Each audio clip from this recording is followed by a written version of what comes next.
भारतवर्ष का एक महत्वपूर्ण राज्य है ओडिशा। प्राचीन काल में ये कलिंग के नाम से विख्यात था। सूर्य की पहली किरण इसी प्रदेश के एक कोण पर पड़ती है। इसी स्थान पर कभी संसार का सबसे भव्य और विशाल सूर्य मंदिर बनवाया गया था। तुम कलिंग की पहचान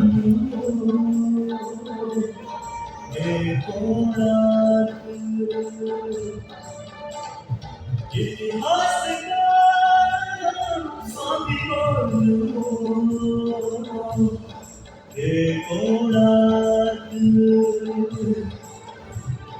कलाकृति के मुख्य द्वार में कला शास्त्र की दिव्य जगत पत्थर में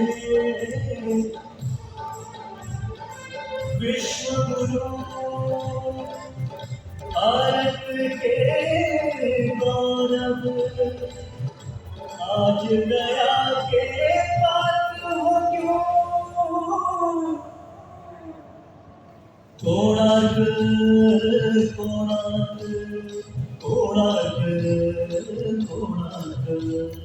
सैकड़ों साल पहले की बात है। पुरातात्विक दस्तावेज के तौर पर संग्रहित पुस्तक मागला पांजी और वाया चक्रा में उल्लेख है कि 13वीं सदी में गंग वंश के राजा लंगुला नरसिंहदेव ने इस सूर्य मंदिर का निर्माण करवाया था।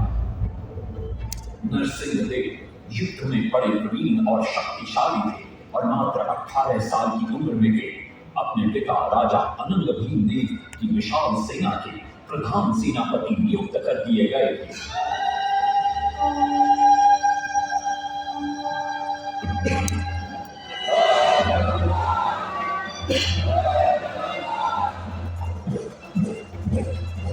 सेनापति बनने के बाद नरसिंहदेव ने अपने कुशल नेतृत्व से दक्षिण के कई आक्रमणकारी राजाओं को युद्ध में हराया।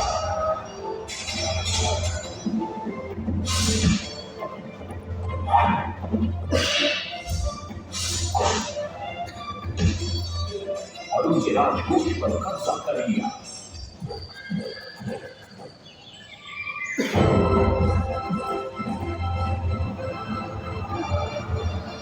तत्पश्चात उन्होंने विजय गोंडा, जिसे आज हम वारंगल के नाम से जानते हैं,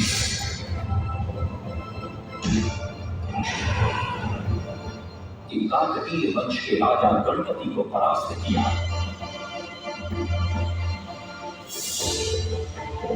और उनके राजकोष पर भी कब्जा कर लिया। 3 वर्षों तक निरंतर युद्ध के पश्चात जब वे बहुत सारी धन संपदा लेकर कलिंग लौटे तो राजमहल में उनका भव्य स्वागत हुआ।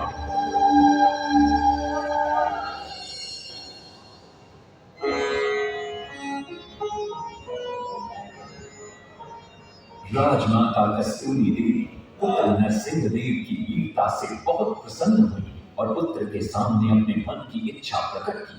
कहा, तुम्हारे पिता ने शंकर क्षेत्र पुरी में भगवान जगन्नाथ का भव्य मंदिर बनवाया है। मैं चाहती हूँ कि तुम पद्म क्षेत्र कोणार्क में उससे भी भव्य और विशाल सूर्य मंदिर बनवाओ। किंतु नरसिंहदेव माता से प्रति प्रश्न करते, सूर्य मंदिर ही क्यों, और वो भी कोणार्क में? तब राजमाता कस्तूरी देवी बतलाती, द्वापर युग में भगवान श्री कृष्ण के पुत्र सांब बड़े ही सुंदर और सुकुमार थे। वो नारद मुनि को चिढ़ाया करते थे। एक दिन नारद मुनि ने सांब को सबक सिखाने की योजना बनाई और उन्होंने सांब की सुंदरता की प्रशंसा कर उन्हें गोपियों के साथ जल क्रीड़ा करने को उकसाया। वहीं दूसरी तरफ भगवान श्री कृष्ण को जाकर कह दिया कि सांब अपनी मां समान गोपियों के साथ जल क्रीड़ा कर रहा है। श्री कृष्ण इस बात से बहुत क्रोधित हो जाते हैं और वे सांब को श्राप दे देते हैं, जिस सुंदरता का तुम्हें अभिमान है वो तत्क्षण नष्ट हो जा। सांब को कोढ़ हो जाता है। जब सांब राजमहल लौटते हैं और मां जामदेवी को ये पता चलता है कि पिता श्री कृष्ण के श्राप की वजह से सांब की ये अवस्था हुई, तो सारी रानियां क्रोधित हो जाती। नारद जी को बुलाया जाता है। वे रोग मुक्ति का उपाय बतलाते। वे कहते हैं, सूर्य की पहली किरण ऊर्ध्व देश के एक कोण पर पड़ती है जिसका नाम कोणार्क है। शाम को वहीं जाकर सूर्य की आराधना करनी हो।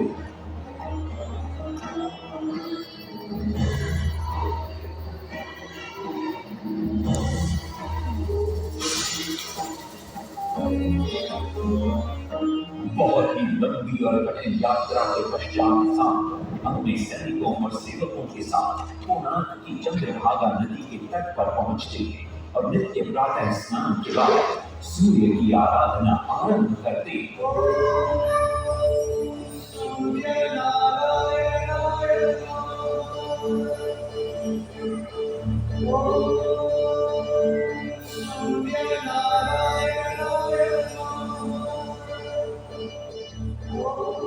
अन्य जल त्याग कर 12 साल की कठिन तपस्या के बाद सूर्य देव प्रसन्न होकर प्रकट होते और शाम को रोग मुक्त होने का वरदान देते। पुत्र, आज रात्रि के चतुर्थ प्रहर में स्नान करते समय नदी के तल में तुम्हें एक वस्तु मिले, वो मेरा ही प्रतिरूप हो। उसका स्पर्श पाते तुम इस घोर रोग से मुक्त हो जाओ। स्नान के पश्चात शाम जब नदी से बाहर आते तो वो रोग मुक्त हो चुके होते हैं। उनके हाथ में एक छोटा सा पत्थर उनके सुंदर और सुकुमार शरीर को देखकर सारे अनुचर और सिपाही प्रसन्न होते। शाम उस पत्थर को वहीं स्थापित कर एक छोटा सा मंदिर बनवाते। लेकिन जब उन्हें ज्ञात होता है कि सूर्य पूजा का विधि विधान यहाँ किसी को पता नहीं है तो वे चिंतित हो जाते। वे ध्यान में बैठते, सूर्य देव पुनः प्रकट होते और शाम के पूछने पर बतलाते कि दूर पश्चिम में साक्य देश की माता ब्राह्मण पूजा की विधि विधान जानते। शाम साक्य देश की ओर निकल पड़ते जो आज का ईरान है। महीनों की लंबी यात्रा के बाद शाम 18 नागा ब्राह्मण परिवारों के साथ लेकर कोणार्क लौटते हैं और सूर्य मंदिर में पूजा शुरू हो जाती है। राजमाता सूर्य देव को बताती है कि विवाह के कई वर्षों बाद तक जब हम निसंतान थे, मैंने मंदिर में पूजा अर्चना की और तुम पुत्र रूप में मुझे प्राप्त हुए। माता की बात सुनकर कोणार्क में संसार का सबसे भव्य और विशाल मंदिर बनाने का वचन देते सदाशिव सामंतराय महापात्र, जो श्री संतरा के नाम से लोकप्रिय थे, वे अपने सहयोगी बीसू महाराणा के साथ मंदिर का प्रतिरूप बनाते और नरसिंह देव के समक्ष प्रस्तुत करते। नरसिंह देव मंदिर का प्रतिरूप देखकर अभिभूत हो जाते और शीघ्र मंदिर निर्माण कार्य आरंभ करने का आदेश देते। पत्थर लाए गए, जितने पत्थर डाले गए सारे टूट गए। हाथ में वो माला पत्थर डाले गए, नहीं पता माला सारे टूट गए।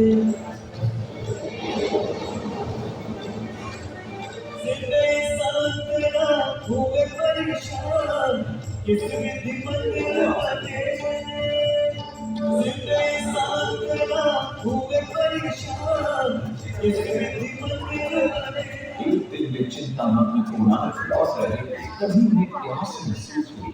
उन्हें पास ही में एक कुटिया दिखाई पड़ती है जहाँ एक बूढ़ी औरत से उनकी भेंट होती है। शिवरी सांतरा पानी मांगते हैं। बूढ़ी औरत पानी के साथ गरम गरम भोजन भी लेकर आती है। वे थाली के बीच में हाथ डालते हैं जिससे उनका हाथ जल जाता है।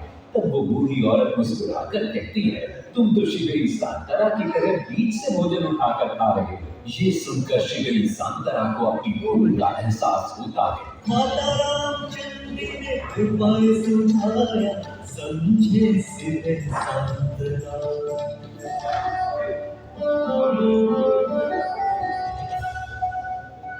तत्पश्चात वो किनारे से पत्थर डलवाना शुरू करते हैं और मंदिर निर्माण का कार्य तेजी से आगे बढ़ने लगता है। बाला सोचे कृष्ण मंदिर ओरे साथ सजा लिखते समय को चेक बनाया।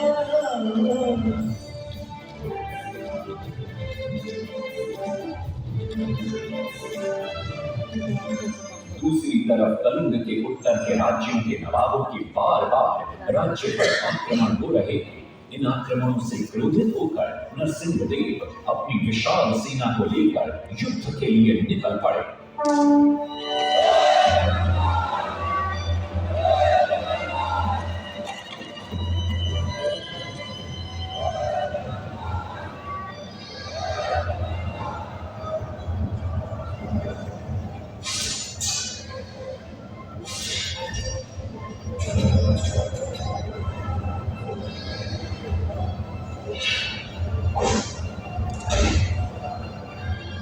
शक्तिशाली गौड़ वंग के नवाबों को भी युद्ध में परास्त कर दिया और उनसे प्राप्त सारा धन अपने कब्जे में लेकर सूर्य मंदिर के निर्माण कार्य में लगा दिया। 1200 कारीगरों के अथक प्रयास से 12 साल बाद विशाल और भव्य सूर्य मंदिर बनकर तैयार हुआ। उस समय के लोगों में वास्तुशास्त्र, ज्योतिष शास्त्र और खगोल शास्त्र का जो ज्ञान था, उसे देखकर आज के बड़े बड़े वैज्ञानिक भी आश्चर्यचकित रह जाते हैं। कई प्रयासों के बाद भी मंदिर के गुंबद पर कलश स्थापित नहीं हो पा रहा था। क्रोधित नरसिंहदेव ने आदेश दिया कि कल प्रातः काल तक यदि कलश स्थापित नहीं हुआ तो सबके सर धड़ से अलग कर दिए जाएंगे। सभी शिल्पकार घोर चिंता में डूब जाते।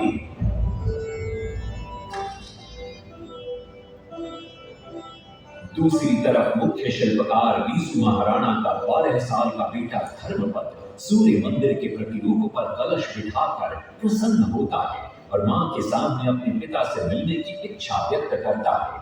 मां अपने बागीचे के पेड़ पोटली में बांध कर देती है और कहती है, अपने कुत्ते बलिया को साथ लेकर कोणार्क जा।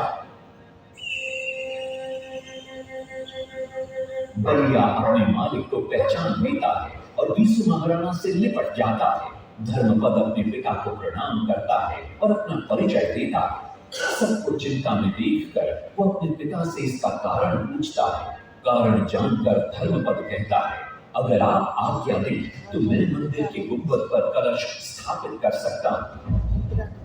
शिवे सांतरा धर्मपद को अनुमति दे देती। धर्मपद गुंबद पर चढ़ जाता है और कुछ ही समय के प्रयत्न के पश्चात वो कलश को स्थापित करने में सफल हो जाता है। गुंबद पर कलश स्थापित होते ही नीचे गर्भगृह में चारों दिशाओं में लगे चुंबकों के आकर्षण से सूर्य महाप्रभु की मूर्ति शून्य में स्थापित हो जाती है। सब धर्मपद को कंधे पर बिठाकर खुशी से नृत्य करने लगते। तभी कुछ कारीगर इसका विरोध करते हुए कहते, अगर सुबह राजा को ये पता लग गया कि इस बच्चे ने कलश को स्थापित किया है तो किसी का बचना संभव नहीं है, इसलिए धर्मपद को मरना होगा। इस बात से शिवे सांतरा बड़े क्रोधित हो जाते हैं। भीषण वाद विवाद छिड़ जाता है। ये सब देखकर धर्मपद गहरी चिंता में पड़ जाता है और वो सोचता है कि यदि मेरे जीवित रहने से इन सब का सर काट दिया जाएगा तो इससे अच्छा है कि मैं आत्म बलिदान कर दूं ताकि सबके प्राण बच जाएं। और उसी पल धर्मपद नवनिर्मित सूर्य मंदिर के शिखर पर चढ़ जाता है।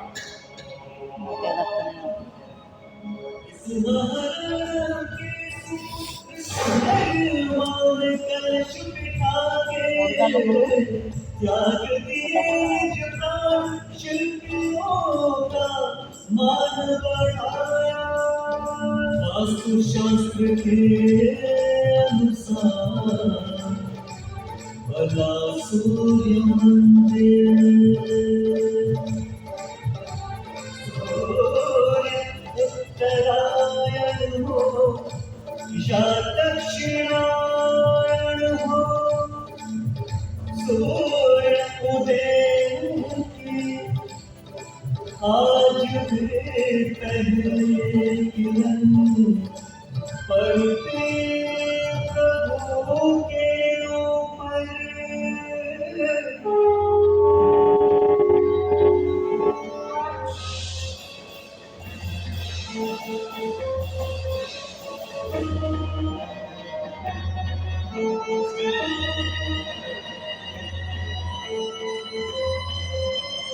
तभी वहां नरसिंहदेव भी आ पहुंचते हैं।